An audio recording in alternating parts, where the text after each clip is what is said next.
കേരളത്തിലെ IT മേഖലയെയും തൊഴിൽ രംഗത്തെയും ഒന്നടങ്കം പിടിച്ചുലച്ച കോറോ ഹെൽത്തിലെ കൂട്ടപ്പിരിച്ചുവിടൽ വിവാദം നിർണായക ഘട്ടത്തിലേക്ക്.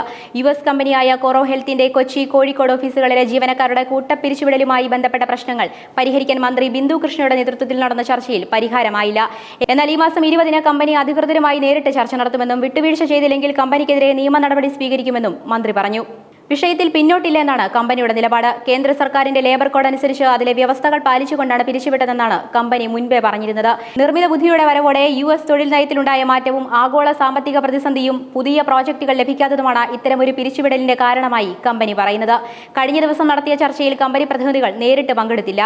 സംസ്ഥാനത്തിന് പുറത്തുള്ള കമ്പനിയുടെ ഓഫീസുകൾക്ക് ലഭിച്ച പ്രോജക്ട് കരാറുകൾ കൊച്ചിയിലെയും കോഴിക്കോട്ടെയും ഓഫീസുകളിലേക്ക് മാറ്റുക, പരമാവധി ജീവനക്കാരെ ഇവിടെ നിലനിർത്തി ബാക്കിയുള്ളവരെ സംസ്ഥാനത്തിന് പുറത്തുള്ള കമ്പനിയുടെ മറ്റ് ഓഫീസുകളിലേക്ക് വിന്യസിക്കുക, പുതിയതായി നിയമിച്ച ജീവനക്കാരെ മാറ്റി നിർത്തി മറ്റുള്ളവരെ തുടരാൻ അനുവദിക്കുക തുടങ്ങിയ നിർദ്ദേശങ്ങളാണ് സർക്കാർ ചർച്ചയിൽ മുന്നോട്ട് വെച്ചത്. ഈ നിർദ്ദേശങ്ങളിലുള്ള മറുപടി 20-ന് നടക്കാനിരിക്കുന്ന ചർച്ചയിൽ കമ്പനി അറിയിക്കും. എന്നാൽ പ്രശ്നം പരിഹരിക്കുന്നതുവരെ ജീവനക്കാർക്ക് ഓഫീസിൽ പ്രവേശിക്കാനുള്ള അനുവാദം നൽകണമെന്ന സർക്കാരിന്റെ ആവശ്യം കമ്പനി അംഗീകരിച്ചില്ല. കഴിഞ്ഞ ദിവസങ്ങളിൽ തൊഴിൽ വകുപ്പ് നടത്തിയ ഒരു ഇടപെടലിനോടും സഹകരിക്കാൻ ഈ അമേരിക്കൻ ആസ്ഥാനമായ കമ്പനി തയ്യാറായിരുന്നില്ല.